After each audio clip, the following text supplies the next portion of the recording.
Yes, Baltimore. What the hell are you waiting for? It's about,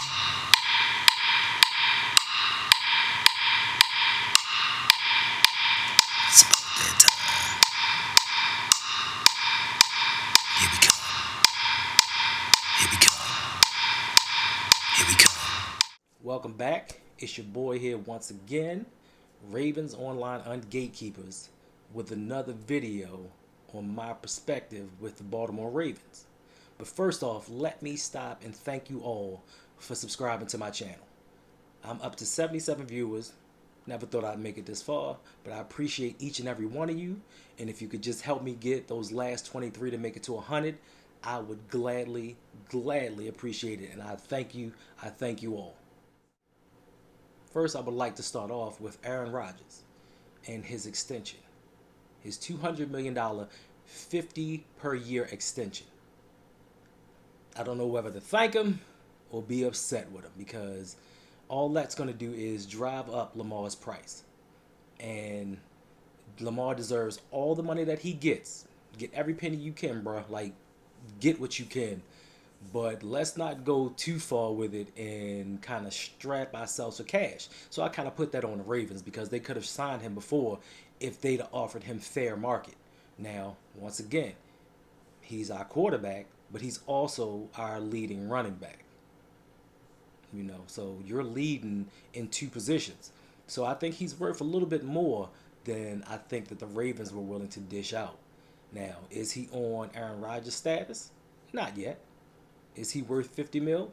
I would say he's worth $50 million because without him, we're not winning. We're not doing anything without this man. And I think these last 6 games of the season actually proved it. It proved we cannot win without him.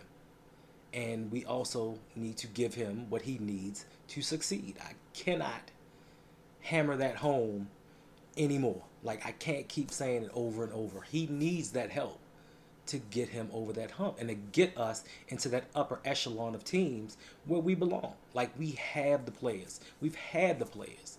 We just haven't had the scheme or the fit of players. We've had good players, but they didn't fit necessarily what we were doing. So once we get that, I think we'll be good to go. So Aaron Rodgers, congratulations on your money. I don't think you're worth it, but hey, who am I to say? Your franchise does. They should have paid you before, just like Lamar. They should have paid you before, and they could have avoided all of this excess cash. Then you had to franchise Devontae, and I'm sure he's not happy, so you're going to have to give him a contract. Most of your cap is going to go to 2 players, but I digress. I'll leave that at that. And then that brings me to the Russell Wilson trade. Now, unlike my own team, the Denver Broncos felt like, hey, I know it's some first and second rounders and a couple of players, but we need a quarterback. No matter how great Denver's defense was, and they were top 5, no matter how great their defense was, they weren't able to get over that hump. And ever since Peyton Manning left, they have not made the playoffs with all of these great defenses. So that once again lets you know that defense does not win championships because they've had top 5 defenses.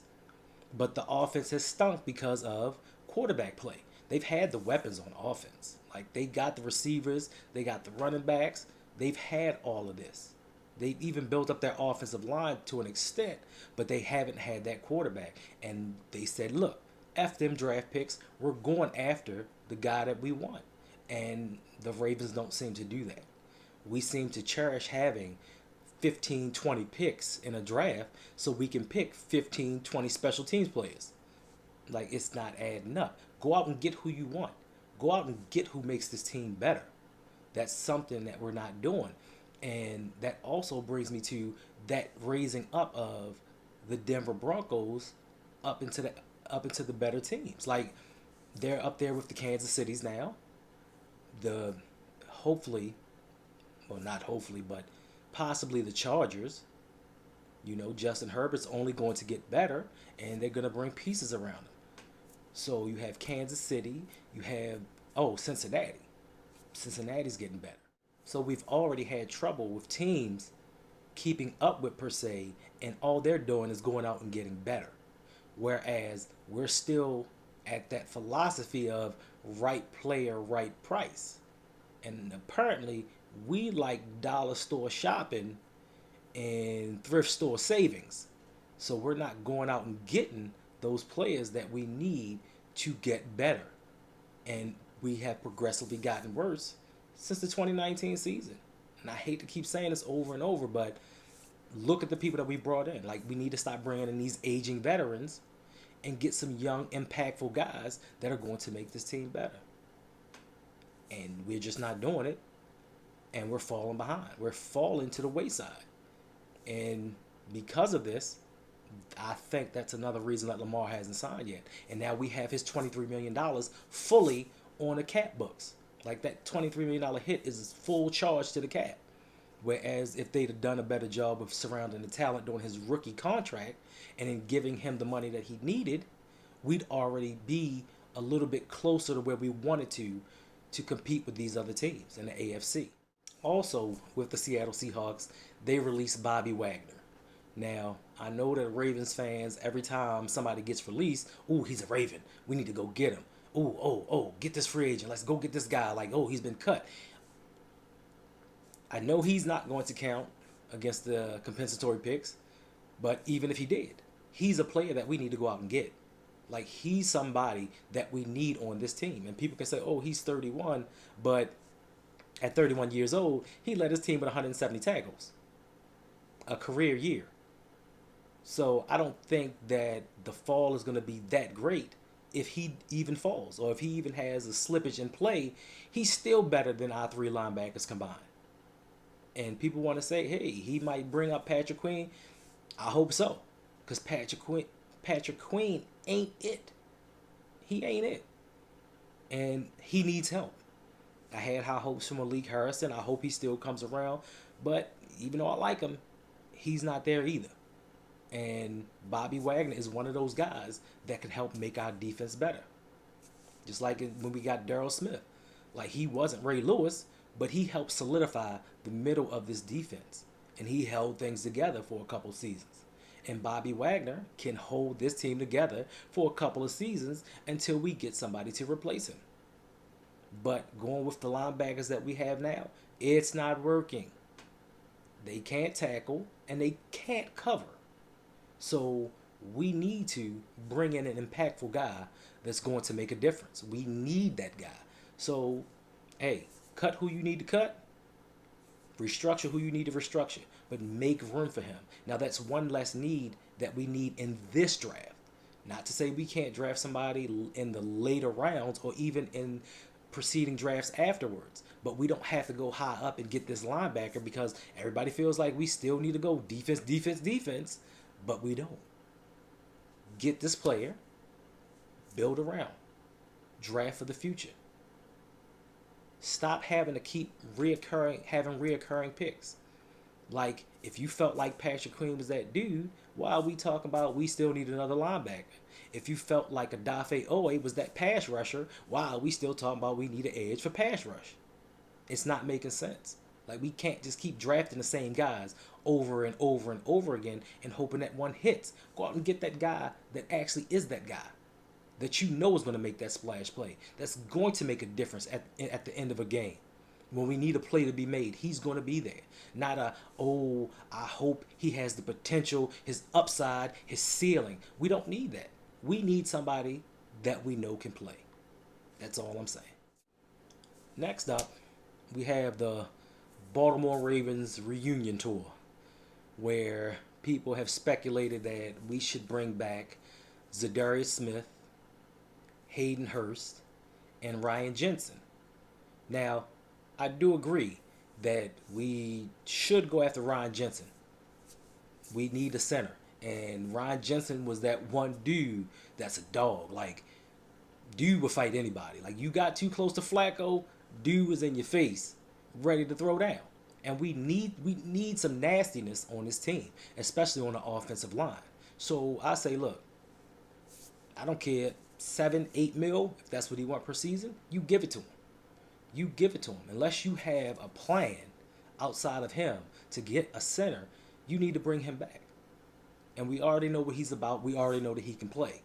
So that's a check mark right there. Now, Hayden Hurst, I was a Hayden Hurst fan, even though he was a little bit older when we drafted him. And I do think that we drafted him a little bit too high. But I still think he is that missing piece. We had that 3 tight end headed monster, and they didn't know how to defend it because with 3 tight ends, you don't know if it's run or pass. Like, a lot of teams think you're going to run the ball, but Andrews and Hayden could get down the field like wide receivers. So while they're playing the run, we just hit them over the top. And that's why we blew out a lot of these teams, because they didn't know what was coming. Now, once Hayden left, and granted, we got that second round pick that turned into Dobbins, but once he left, you bring Nick Boyle on the field, and pretty much he's brought in for blocking. You know that they're going to run the ball when Boyle gets in there. And Tomlinson and the other guy, what was his name? Wilson, like, they didn't scare anybody. They couldn't catch. They could barely run. So I think we should bring Hayden Hurst back.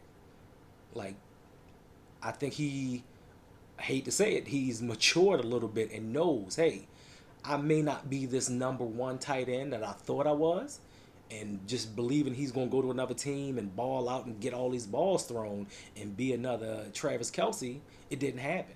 Even before Kyle Pitts got to Atlanta, it didn't happen. So I think he knows his role and he knows his niche kind of in the NFL. So yeah, bring him back, because he's not going to be that expensive. He's not going to be that expensive. He knows the system. He knows the team. And I think he'll just bring upside. So that's another knock on the draft that we can check off that we don't really need. So it's something we're not going to have to press on. And that leaves last but not least, Zadarius Smith. Now, first, Zadarius needs to be released by the Packers, which we feel he will be, because they got a lot of money spread in a lot of places, and he's been off injured the last couple of years. So I think that they're going to either ask him to take a pay cut or just release him outright. And if they do, bring him back. Bring him back, most definitely, depending upon how much he asks for. Because we've had enough of players with injuries. We've had enough of dudes being on the sideline rather than being on the field. Like, I mean, if we knew he was going to be healthy and be the player that he was 2-3 years ago, almost definitely give him that money. But, if right for this one, I will say right player, right price. If he's asking for a reasonable amount, bring him back. If not, go somewhere else. Now, this brings me to unpopular opinions. Now, I've been reading and listening to a lot of people talk, and this may be unpopular, but this is how I feel. I feel, one, don't bring back Calais Campbell. Great player, love him. Glad he was on the team for a couple of years. Used to be a dominant player, but once again, injury scared me with him. And how much is he going to ask for? Now, he's a good run blocker. Like, he's a good run stuffer. Like, he does his thing in the run. But his pass rush is just decreased. Not steadily. It fell off. Like, his pass rush is not there like it used to be. And once again, we don't need to pay big money for a run stuffer. Which also brings me back to Brandon Williams. I think he's robbed us enough. And it's time to let him go. $52.5 million to play 2 downs. We don't need that. Like, we've wasted money enough. Like, we've given enough to him. I think we've donated to his fund for him to be hurt and not play that well. And everybody loves to say, oh, with him out the game, the rushing attack. Yes, but in all honesty, how many teams are really rushing nowadays? How many teams are just sitting up, lining up, running the ball, unlike us? You don't have that many. And yes, we were number 1 against the rush last season. And that is only because we couldn't stop the pass. It had nothing to do with Brandon Williams being in the games. We just couldn't stop the pass, so teams kept passing. Like, it's a passing league. And we don't need to spend a lot of money on run stuffing defensive linemen. Which brings me to a really unpopular opinion, and I believe we need to pass on Jordan Davis. Jordan Davis, he great player. Like, I take nothing from him. Great player. Defensive player of the year in college. Like, he's very agile and mobile for his size. Like, I take none of that from him. But once again, I don't need a run stuffer with pass rush potential. That pass rush potential is what's gotten us into trouble for the last few years. I don't need potential. I need dudes that can rush the passer. Like, I need dudes that can get it done. Not possibly or can learn. We need somebody that can come out here and get to that quarterback. And I don't think he's that guy, especially not at 14. Now, later down the draft, yes, somebody pick him up, I get it. But at 14, I'm not understanding. I'm not understanding how at 14 we can reach for all of these defensive players and it's perfectly fine. But you're an idiot if you reach for an offensive player at 14 that may not deserve it, that could potentially get to a Pro Bowl All-Star player. Like, it doesn't make any sense. But once again, we're conditioned as Baltimore Ravens fans that defense is where it's at. Like, we make so many exceptions for the defensive side of the ball, and we make up excuses why we shouldn't go offensive. Like, I'm not understanding how this guy wouldn't be a reach at 14. And also, Derek Stingley Jr. Okay, phenomenal year 2019. Phenomenal. Practice against Jamar Chase. Get it. But in the 2 years since, what has he done? He's played in 10 games. 10 games in 2 years. And he's coming off of a Liz Frank injury. Now, once again, potential. We're going off of he could potentially be as good as he was back in 2019. And that's fine. But potentially, he's not a good tackler. Or a willing tackler, should I say. He doesn't like to get in there and tackle. And what two problems have we had for the last year or so? Tackling and injuries. So why at pick 14 do we want to bring in a player that doesn't want to tackle and hasn't been healthy? You already putting out articles and saying we're thin at cornerback. So why would we bring in an injured cornerback? Like, that doesn't make any sense to me. Now, I understand a little bit more with Sauce Gardner because at least he's been healthy. But at 14, I don't think that would be a good selection. I don't think cornerback is a good selection at 14. And as good as Sauce Gardner is projected to be, as good as Derek Stingley Jr. is projected to be, I don't think that's a good pick. Like, we need to go offense. And that's my unpopular opinion. Now let's get into Lamar's contract. Sticky subject. Sticky subject. They like to say that Lamar is a fool for not having an agent. But we all know what that's about. Like, on some real, we know what that is about. And he's not a fool. Like, this kid went to college. Like, he's not stupid. He's a very savvy businessman, and I'm sure that his mother's intelligent as well. So they know exactly what they're doing, and they don't need an agent to go in there and say, hey, give me more money. I feel like I'm worth more. Everybody wants to criticize, or give their opinion on how he needs to sign this contract before he steps on another field. Why? Because he might get hurt? I mean, everybody has that potential to possibly get hurt.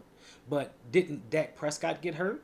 And didn't he get paid once the Cowboys realized we can't win without you?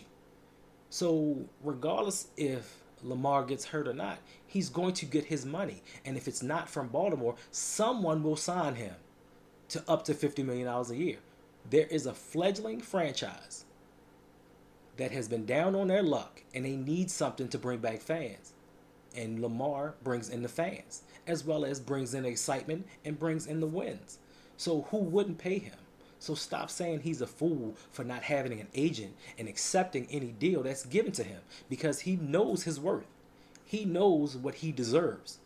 Because once again, he's the number one quarterback and he's the number one running back of this team. He is the leader and the only superstar player that we have. He's the only guy on the team that deserves top tier money at this point, as far as play goes. So stop speculating on what he is or he is not, or what he knows or what he does not know. Because I believe he knows what he's doing, because his price tag just went up by sitting back and doing nothing. By saying nothing, his price tag went up by letting other quarterbacks get signed. So I'm here to let you know right now, that man knows what he's doing and he's going to be just fine for whatever and whenever he signs. Speaking of Lamar and his contract situation, it may also be possible that he's waiting to see what the Ravens do as far as surrounding him with weapons. And a lot of people are sitting here saying, what are y'all doing? We're good at wide receiver. How are we good at wide receiver? How many Pro Bowl wide receivers do we have on our roster? Not returner, Pro Bowl wide receivers. None.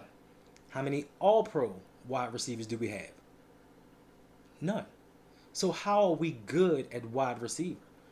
I don't understand why everybody feels like, hey, we can get by with what we got. We gave Lamar some talent. Yes, you gave him some talent, but you've never given him the talent. Like, he doesn't have that Jamar Chase, that Justin Jefferson. He doesn't have that type of receiver. And if there's one out there, why not get it for him? Why not get it for him? Why not give him another option to go to on the field? Because that way is, if we have three solid options at receiver, per se, and you got Andrews and Hayden Hurst, who are you going to defend? Who are you going to double? You cannot defend all five of them. So why not get him that stud dog number one receiver? Why not give him that?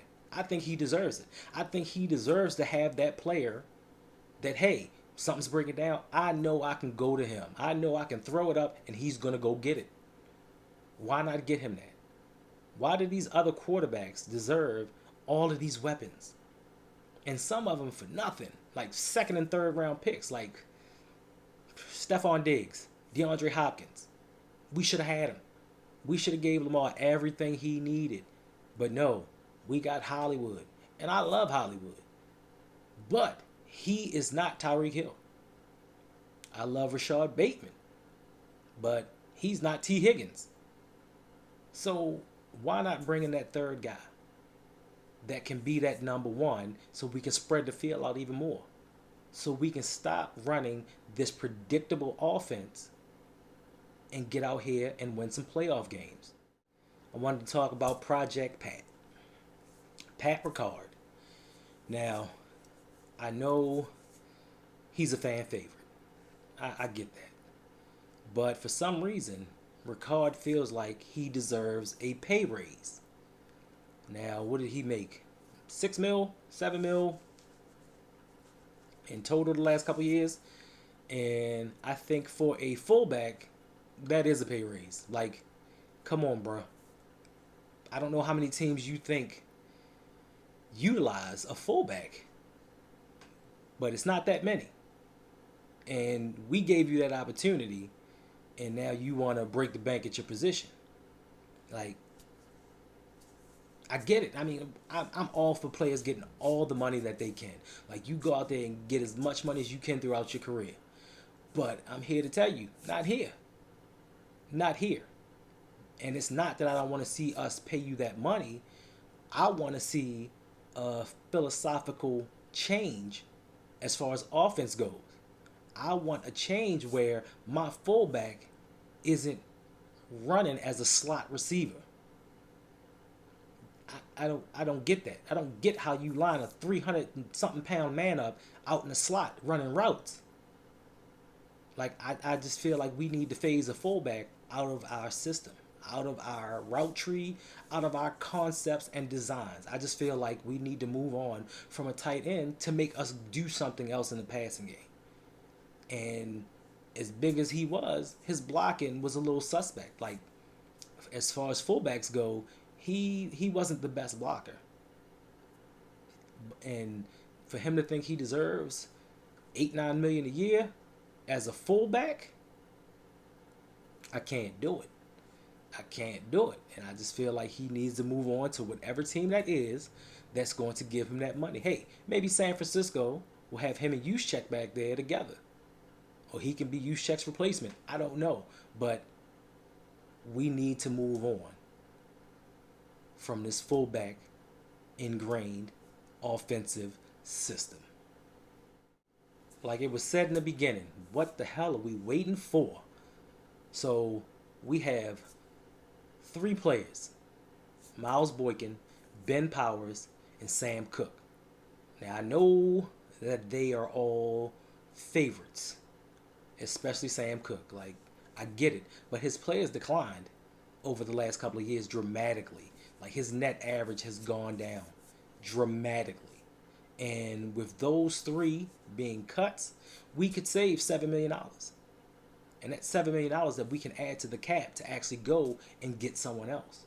So, once again, Baltimore Ravens, what the hell are we waiting for?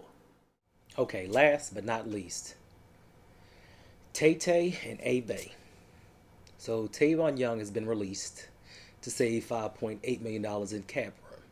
Now, he's going to be missed because he was a good player, but once again, he struggled with injuries. Now, he did play a full season last season, but we really can't count on him year in and year out to be there.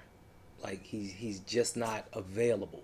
And that's something that we need, especially at cornerback, because throughout the years, that's the position that we've been hit most hard at. And I just feel like they maybe just felt we need to go in a different, maybe cheaper direction. And right after that, we find out that Alejandro Villanueva retired.